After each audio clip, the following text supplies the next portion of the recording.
नमस्कार मित्रांनो, मुरंबा मालिकेच्या आजच्या भागामध्ये आपण पाहणार आहोत की आता रमाने नैनाला कॉल केलेला असतो. रमा म्हणते की हे बघ नैना, तू जे करते ना ते खूप चुकीचं करते आणि हे बघ, मी तुझ्यासोबत जर तुला पाहिजे असेल ना आणि तुला जर न्याय हवा असेल तर मी सांगते तू तसं कर. तर लगेचच नैना म्हणते की न्याय आणि इतक्या वर्षांनी. रमा म्हणते की हे बघ, तुला आईची जर बाजू समजून घेता येत असेल तर तू आईचासुद्धा विचार करायला हवास. आईने तुझ्यासाठी किती केलं आहे नैना, आणि तू हे सगळं करत असतानाच्या पहिले आईचा विचार करायला हवा होता नैना, असे रमा नैनाला समजावते. रमा म्हणते की तुला जर हे सगळं करायचं होतं तर तू पोलिसांकडे किंवा वकिलांकडे जायला हवं होतं, पत्रकारांकडे तू कशाला गेलीस. आणि रमा म्हणते की या सगळ्यांमध्ये तुलासुद्धा लोक वाईटच ठरवणार.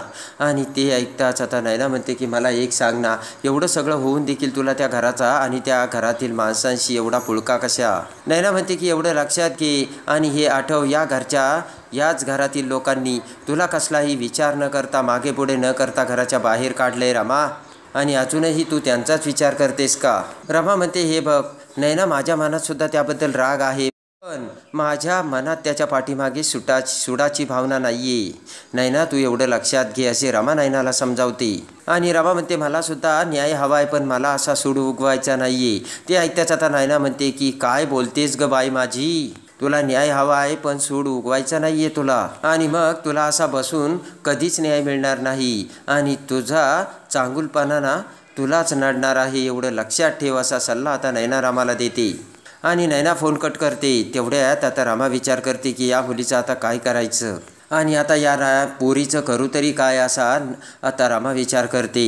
इकडे आता बेडरूममध्ये आता अक्षय आणि माही बसलेले असतात. तर आता अक्षय माईला म्हणतो की रमा चल आवर, आपल्याला डॉक्टरांकडे जायचं, आपली अपॉइंटमेंट आहे ना. तेव्हा आता माही म्हणते की नाही तुम्ही ऐका ना, तुम्ही आता घरी असणं गरजेचं आहे, मी जाऊन येते डॉक्टरांकडे, पुढच्या वेळेला तुम्ही या. तर आता अक्षय म्हणतो नाही डॉक्टरांची ना एकही अपॉइंटमेंट चुकवायची नाही आहे. आणि त्यानंतर इकडे आता माही म्हणते की इथून पुढे नका म्हणू, आजची अपॉइंटमेंट फक्त मिस होईल, कारण तुमचं घरी थांबणं गरजेचं आहे. आणि इकडे आता रमा ही साईच्या आईच्या घरी पैसे मोजत बसलेली असते आणि त्याच वेळेस आता साईची आई कपड्यांच्या घड्या घालू लागते. रमा आता ती पैसे मोजल्यानंतर साईच्या आईला म्हणते की आता बऱ्यापैकी पैसे जमलेत, 2 दिवसानंतर ना मी जाईल मग. तेव्हा आता साईची आई म्हणते की बरोबर आहे, लवकरात लवकर तू इथून जा आणि माझ्या पोराच्या आयुष्यातून बाजूला हो. तर रमा आता साईच्या आईकडे बघते आणि तेवढ्यात दरवाजावर टकटक असा आवाज होतो. तर साईची आई म्हणते की कोण आले असेल आता. साईची आई दरवाजा उघडते. तेवढ्यात माही आणि इरावती तिथे आलेले असतात. आतमध्ये येतच हसतच इरावती साईच्या आईला म्हणते की ओ येऊ का, आणि इरावती आता रमाकडे बघते. रमा देखील आता त्यांना बघून खडकन उठून उभा राहते. इरावती हसतच आता रमाकडे येऊन एकटक नजरेने रमाकडे बघू लागते. तेवढ्यात आता रमा म्हणते काय हवंय तुम्हाला, इथे का आल्यात. तर माही म्हणते की तुझं खोटं समोर आणायला आले. इरावती म्हणते की हेच, तू प्रेग्नंट आहे आणि तुझ्या पोटात बाळ आहे, हेच खोटं आम्ही सिद्ध करायला आलोय. माई म्हणते की रमा तू किती खोटं बोलशील, आणि तू खोटं बोलती ना की तुझ्या पोटात बाळ आहे आणि तू प्रेग्नंट आहे म्हणून, पण तुझ्या पोटात बाळ वगैरे काही नाही आणि तू काहीच प्रेग्नंट वगैरे नाही आहे, कळलं का तुला, असे आता माही रमाला बोलते. इकडे आता इरावती म्हणते की खोटं बोलून तू आम्हाला सगळ्यांना धमकावण्याचा प्रयत्न करू नकोस, कळलं का तुला. साईच्या आईला आता हे सगळं काय चाललं ना ते काही कळत नसतं. आणि तेवढ्यात आता साईची आई म्हणते की ओ तिला कशाला बोलता, अहो ती तर पोटुशी आहे ना.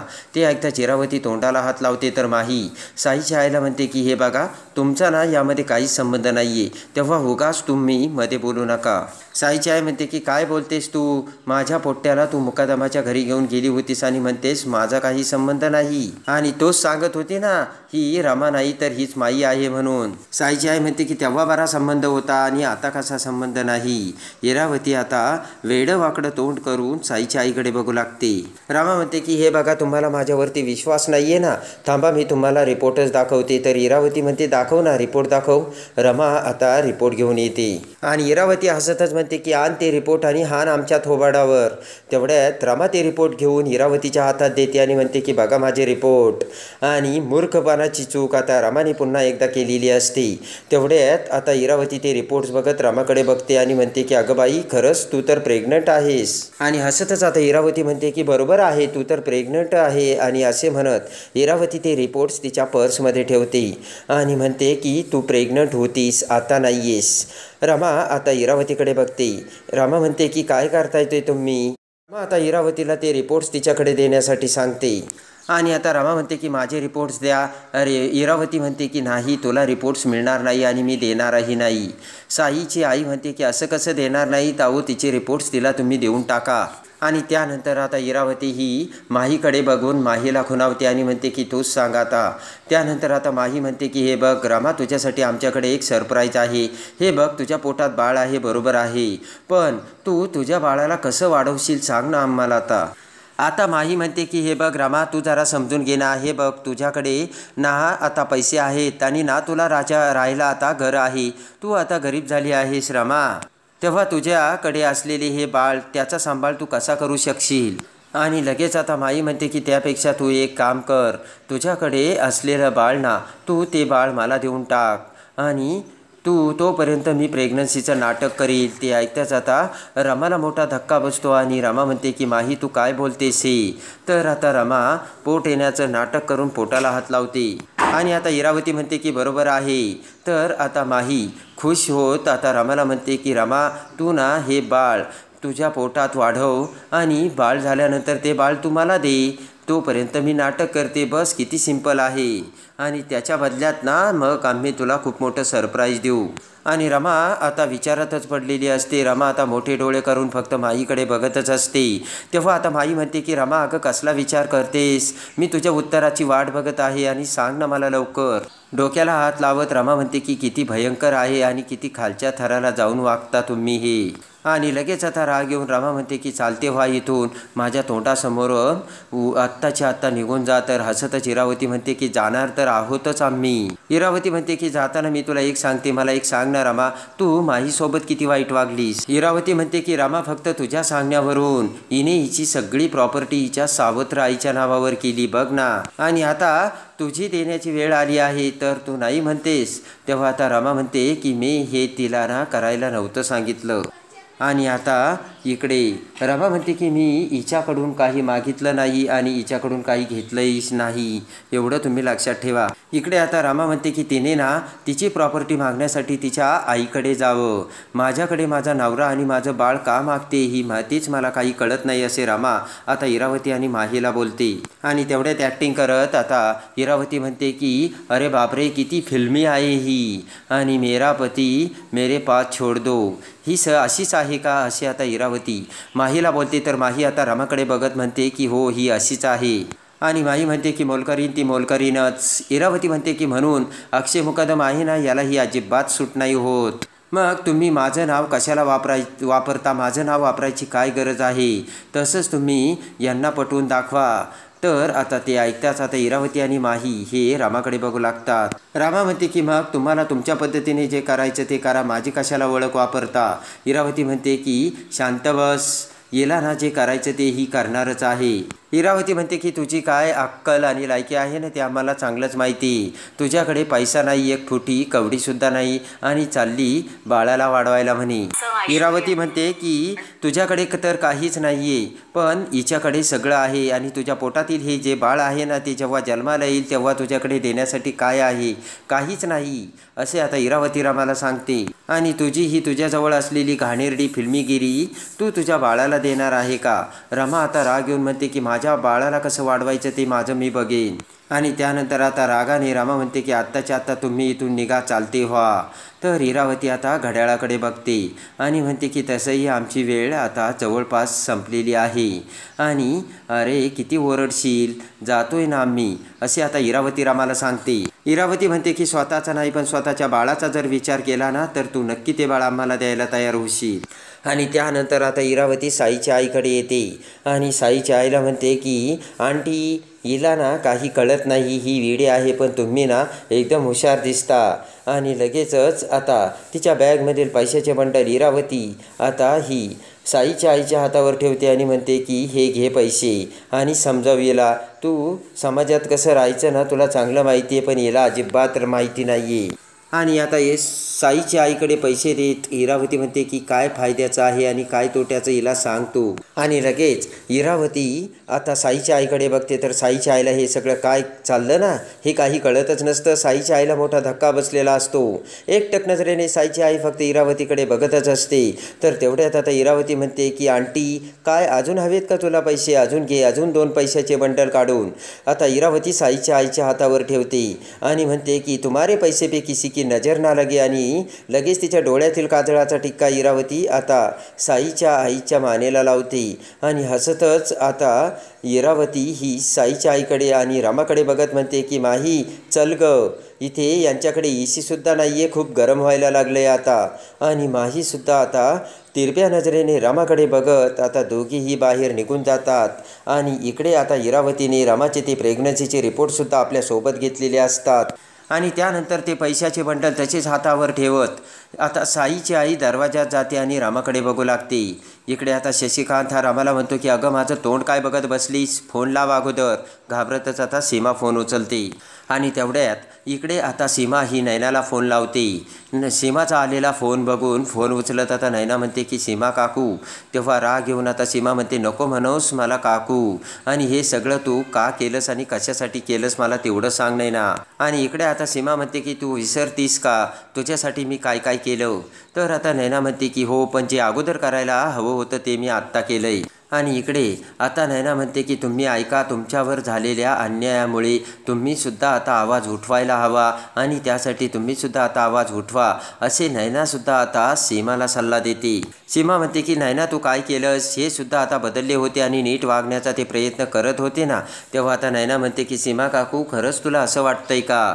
तसं काहीच नव्हतं, फक्त ते एक सुद्धा नाटक होतं. आणि त्यानंतर आता नैना म्हणते की ते जर बदलले असतील ना तर मागतील ना मग ते माफी. तर येते मी भेटायला असे म्हणत आता नैना फोन ठेवते. आणि इकडे आता शशिकांत म्हणतो काय झालं. तर सीमा म्हणते की ती भेटायला येते. तेव्हा आता शशिकांत म्हणतो की येऊ दे, तिला भेटायलाच येऊ दे आता. शशिकांत म्हणतो की येऊ दे ना तिला, आता तिला कळेल मग तिने कुणाशी पंगा घेतलाय तो. आणि त्यानंतर आता तेच पैसे हातावर घेऊन साईची आई आता रमासमोर येते आणि म्हणते की पोट्टे अगं ती काय बोलली आणि तिने काय सुचवलं कळतंय का तुला? तिने जे सुचवलं ना ते चांगलंच सुचवलं. तेव्हा रमा आता पुन्हा साईच्या आईकडे बघू लागते आणि साईची आई म्हणते की खरंच तिचं यामध्ये काहीच चुकलेलं नाहीये. साईची आई म्हणते की रमा बघितलं ना काय तिचं नाव ती इरावती, तिच्याकडे खूप पैसे आहेत, खूप श्रीमंत आहे ती आणि तुझ्या बाळाला ती अगदी व्यवस्थित सांभाळू शकते. साईची आई म्हणते की तुझ्या बाळाची अतिशय व्यवस्थित काळजी घेऊन तुझ्या बाळेचं आयुष्य ना त्या दोघीच घडवतील. तुझ्याकडे काय आहे तुझ्या बाळाला देण्यासाठी? तुझं फुटकं नशीब आणि तुझी गरिबी. रमा आई ती जे बोलली ना ती एकदम व्यवस्थित बोलली आणि तिने जो सल्ला दिला तोही सल्ला एकदमच मला खूप योग्य वाटतोय. आणि बघ तिने किती पैसे दिले आणि यानंतर अजूनही ती तुला पैसे देईल. मला वाटतंय की तू त्यांचं ऐकायला हवंस असे आता साईची आई रमाला सांगू लागते. रमाचे डोळे भरून आलेले असतात आणि आज आपल्या बाळाचा हा जो काही सौदा चालला की काय असे रमाला वाटू लागते.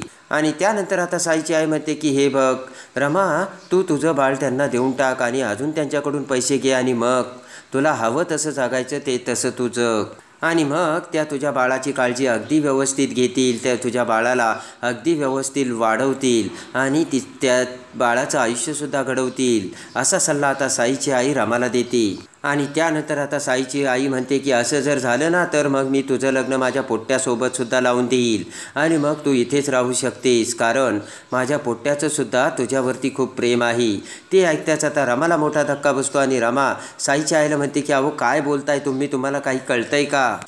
हात जोडतच आता रमा साईच्या आईला म्हणते की तुम्ही तरी असं बोलू नका आणि तुम्ही तरी असं काही विचार करू नका.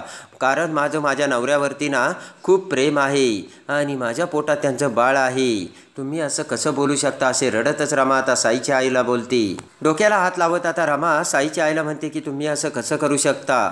साईच्या आईला सुद्धा आता राग येतो आणि ते पैसे तिथेच टेबलवर ठेवत साईची आई म्हणते की ठीक आहे, मग तुला जसं करायचं ना ते तू तसंच कर. आणि पुन्हा आता साईची आई कपड्याच्या घड्या घालू लागते. आणि त्यानंतर आता इरावती आणि माही दोघीही घरी आलेले असतात. आणि तेवढ्यात आता इरावती अक्षयकडे येते आणि त्यानंतर इरावती अक्षयला पाणी देत म्हणते की घरी काय चाललंय अक्षय, तुला कळतंय का. आणि सीमाला ना खूप त्रास होत होता म्हणून सीमाकडे आम्ही तिला समजवायला गेलो होतो आणि तुझं घरामध्ये लक्ष तरी आहे का. तर अक्षय इरावतीकडे बघतो आणि म्हणतो की आत्या हे तू मला सांगतेस. आणि इकडे आता इरावती म्हणते की रमा खूप प्लॅनिंग झाली होती आणि तिला काय करावं काही कळत नव्हतं, म्हणून मी तिच्यासोबत तिला डॉक्टरांकडे घेऊन गेले. इकडे आता इरावती म्हणते की हे बघा, आल्यापासून ना कुणीही जरी माझ्यावर विश्वास ठेवायला तयार नसलं ना तरीसुद्धा मी ना सगळ्यांना माफ केलंय. इरावती म्हणते की काही जरी झालं तरी तुम्ही आपली माणसे आहात, आपली फॅमिली आहात आणि काळजीपोटी प्रेमापोटी मला ना हे सगळं करावंच लागते. इरावती म्हणते की हिला होणारा त्रास मला बघवला नाही म्हणून मी हिच्यासोबत डॉक्टरांकडे गेले, मला मान्य आहे. आणि त्यानंतर आता इरावती म्हणते की एवढंही करून अक्षय तुझा जर माझ्यावरती विश्वास बसत नसला तर मी हे डॉक्टरांकडून रिपोर्टसुद्धा आणलेत. हे रिपोर्ट्स अगदी नॉर्मल आहेत आणि काळजी करण्यासाठी सारखं काहीच कारण नाही, असे म्हणत इरावती ते रिपोर्ट्स अक्षयकडे देते आणि म्हणते की आता डॉक्टरांकडे काही दिवस नाही गेलं तरी चालेल अक्षय. तर अक्षय पुन्हा इरावतीकडे बघतो आणि म्हणतो की नाही गेलं तर म्हणजे. आणि त्यानंतर आता अक्षय म्हणतो की डॉक्टरांकडे जर मी जाणारच आणि तू म्हणतेस ना ते खरं आहे, इतक्या लवकर मी तुझ्यावर नाही विश्वास ठेवू शकत, कारण आत्या तू आत्ता आलीस आणि एवढ्यातच मी तुझ्यावरती कसा विश्वास ठेवू शकतोस असे अक्षय इरावतीला बोलतो. त्यानंतर आता ती फाईल बघत आता अक्षय म्हणतो की रमा उद्याची उद्या आपल्याला डॉक्टरांकडे जायचंच. तर माही मान हलवते. तर आता इरावती म्हणते की जाऊ द्या, तुमचा जरी माझ्यावरती विश्वास नसला ना तरी काही जरी झालं तरी तुम्ही माझी फॅमिली आहात आणि तुमच्या गरजेसाठी मी तुम्हाला मदत करायला अशीच नेहमी उभी राहील. आणि बघ आता मी मदतसुद्धा करते आणि तुमच्या पाठीमागे म्हणजे रमाच्या पाठीमागे उभीसुद्धा राहिली. मी रमाची सगळी काळजी घेईल, कारण सगळी आता तुम्ही माझी फॅमिली आहात, अशी इरावती पुन्हा आता अक्षयला समजावून सांगू लागते. आणि त्यानंतर आता इरावती म्हणते की बघ ना आता रमालासुद्धा किती बरं वाटतंय. जाताना ती किती इरिटेट झाली होती, तिला किती त्रास होत होता, पण आता बघ ती किती शांत आणि व्यवस्थित वाटतंय तिला आणि तिच्या चेहऱ्यावरती किती शांतता आहे बघ तू, असे इरावती अक्षयला समजावते. तर अक्षय आता माहीकडे बघू लागतो. आणि त्यानंतर इकडे आता इरावती म्हणते की तिला काळजी वाटली, या घरात ना मी मुलाला कशी जन्म देणार आणि या घरात मी कशी राहणार आणि मग माझं हे कसं होणार. आता इरावती म्हणते की कारण रमासाठी बाळ येणं म्हणजे आता पहिली आणि नवीन गोष्ट आहे ना, साहजिकच तिला भीती तर वाटणार ना अक्षय, असे इरावती आता पुन्हा अक्षयला समजावू लागते. काही जरी झालं तरी अक्षयचा विश्वास संपादन करायचाच असा विचार आता इरावतीने केलेला असतो. आणि त्याचमुळे अक्षयला हे सांगून आता इरावती अक्षयवरती विश्वास ठेवण्यासाठी आता प्रयत्न करत राहते. आणि त्यानंतर आता इरावती म्हणते की या अशा परिस्थितीत मी माझ्या मुलाला कसं वाढवणार याची भीती वाटली रामाला आणि म्हणून त्या परिस्थितीत मी रामाला शांत करण्याचा आणि समजावण्याचा प्रयत्न केला. निगेटिव्हिटी तिच्या आसपासही येऊ नये यासाठी मी प्रयत्न केला अक्षय, असे आता इरावती अक्षयला बोलते. आणि आता इरावती म्हणते की या घरात निगेटिव्हिटी रमाच्या आसपाससुद्धा फिरकायला नको यासाठी मी प्रयत्न करीन. अक्षय आता रमा म्हणजे माहीकडे बघतो. माहीच्या खांद्यावर हात ठेवत आता अक्षय म्हणतो हे बघ रमा, तू काही काळजी करू नकोस, आपण उद्याच्या उद्या डॉक्टरांकडे जाऊ आणि डॉक्टरांना भेटू. आणि त्यानंतर आता अक्षय म्हणतो तू काही काळजी करू नको, आपण जाऊ डॉक्टरांकडे. त्यानंतर अक्षय इरावतीला म्हणतो की आत्या तू ते निगेटिव्हिटी घालवण्यासाठी छूमंतर छू करू नकोस. तर आता इरावती म्हणते की म्हणूनच नाही केलं रे, कारण तुमचा विश्वास नाही आहे ना. इरावती म्हणते की तुम्हाला ती गंमत वाटते, चेष्टा वाटते ना, पण ती तसं नाही आहे. तुम्हाला ती जरी गंमत वाटत असेल ना तरी मी ते मनापासून करते आणि त्यामुळे निगेटिव्हिटी आसपास फिरकतही नाही. आणि इरावती म्हणते की तुमचा त्यावर विश्वासच नाही आहे, कसा असेल तुमचा माझ्यावर देखील विश्वास नाही आहे, अशी इरावती अक्षयला बोलते. आणि एनिवे जाऊ दे अक्षय असे म्हणत रमाकडे बघत आता इरावती म्हणते की गॉड ब्लेस यू. आणि इरावती आता निघून जाते. तर इकडे फाईल हातात घेत अक्षय आता रमाकडे बघतो आणि लगेच आता माही ही पाण्याचा ग्लास घेऊन पाणी पिते. तर अक्षय आता माईकडे बघू लागतो आणि अक्षयच्या हातात आता त्या रिपोर्टची फाईल असते. आणि त्यानंतर आता इकडे रमाला खूप वाईट वाटलेलं असतं आणि रमाला आता इरावती आणि माहीचे ते सगळे बोलणे आठवत असते. आणि त्या क्षणी रमा आता देवी आईच्या मंदिरात गेलेली असते आणि देवी आईच्या मंदिरात जाता क्षणी आता रमाला ते सगळं आठवतं. आणि त्यानंतर आता रमा ही देवी आईसमोर हात जोडते आणि इरावतीने कसे पैसे दिले आणि माहीने ते बाळ आता पुन्हा आपल्याला द्यावं आणि त्या बदल्यात बाळाचा सौदा केल्यासारखी ती सगळी परिस्थिती कशी आपल्यावरती ओढवली हे सगळं आता रमाला आठवून रमा म्हणते की देवी आई मला आता अजिबात पाठीमागे नाही बघायचं आणि मला ना आता एवढं मोठं कर देवी आई की मी माझ्या बाळाला एका आईच्या रूपात वाढवू शकेल आणि माझ्या बाळाला मी वाढवून त्याच्यावरती योग्य ते संस्कार करील अशी ताकद मला दे. आता मला अजिबात पाठीमागे नाही बघायचं आणि मला पुढे जायचं आहे आणि एवढं मला मोठं कर असे आता रमाने देवी आईकडे प्रार्थना केलेली असते. तर रमा आता पैशाने कशी सगळ्यात मोठी श्रीमंत व्यक्ती होते आणि रमा आता तिच्या बाळाला जन्म देऊन आता रमा तिच्या बाळाला कसे वाढवणार हे बघण्यासाठी आणि मुरंबा मालिकेच्या डेली अपडेटसाठी बेल नोटिफिकेशनवर क्लिक करून आपल्या चॅनलला लाईक करा, सबस्क्राईब करा.